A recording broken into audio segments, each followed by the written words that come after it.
Hey everybody, Shoebox Legends here. Thanks for joining me for another installment of the newly launched Signature Sundays series here on the channel. So kicked this off last week looking at some Boston Red Sox autographs out of 2011 Topps Lineage. Enjoyed that. And for the second episode, we're going to stick with some baseball autographs. And what you see in front of you there is a nice Wade Boggs on-card auto from 2005 Upper Deck Baseball Heroes. It's the Emerald auto, numbered out of 99. I showed that off this past week in a Wade Boggs kind of tribute video of sorts. Showed off the contest winnings that I got from a contest held by John, Wade Boggs fan here on YouTube, and counted down some of my favorite Boggs cardboard, and of course included that really awesome on-card autograph of the man from his World Series title in 1996 with the Yankees. Just love that card. So I became fascinated by the Baseball Heroes design that we see here when it first became used in the early 90s. So you could pull the Baseball Heroes inserts of guys like Nolan Ryan and Reggie Jackson back in those early 90s Upper Deck packs. And so, and they had a very similar design to what you see here with the circular inset for the photo, the same Heroes logo down here, and then a mention of the achievement sort of in a caption above. So this 2005 release that Wade comes from here very much stuck with the spirit of those original early 90s Baseball Heroes cards. And so I always enjoyed these autographs for that reason. There are 100 autograph subjects on the 2005 checklist, but I should say 100 autographed cards.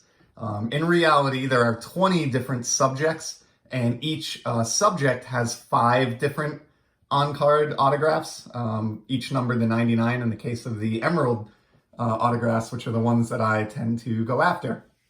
I'm under no delusion that I will ever complete the entire set of 100. It's just brutal. And believe it or not, some of the more expensive guys on the checklist are guys that just have really fanatic player collectors out there, and they're not even necessarily Hall of Famers.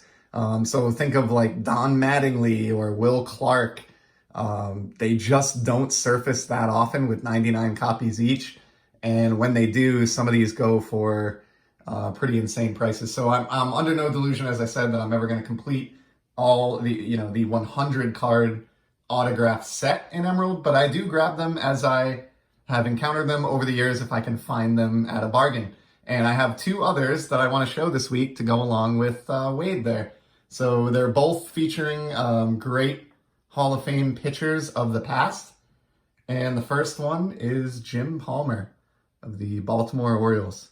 So this one is a tribute to him leading the American League in ERA in 1975, which you can see here in the upper right.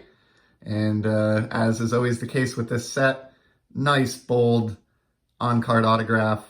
They had the athletes use the absolute right pens for this release, and they have this faded area right above the Baseball Heroes logo that is just a sweet spot for these on-card signatures. And so just like the Wade in the background here, Jim really took some liberties here to do a nice, bold, very legible and clean autograph. So love these cards.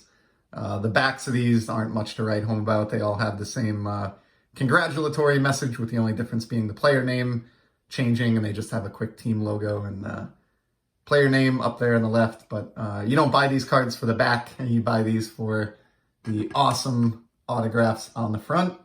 And so I'm happy to have Palmer there alongside Boggs. And the other hurler that I have for today, who's also enshrined in Cooperstown, is Steve Carlton. I like this one just due to the obscurity of the fact that he is depicted with the Giants.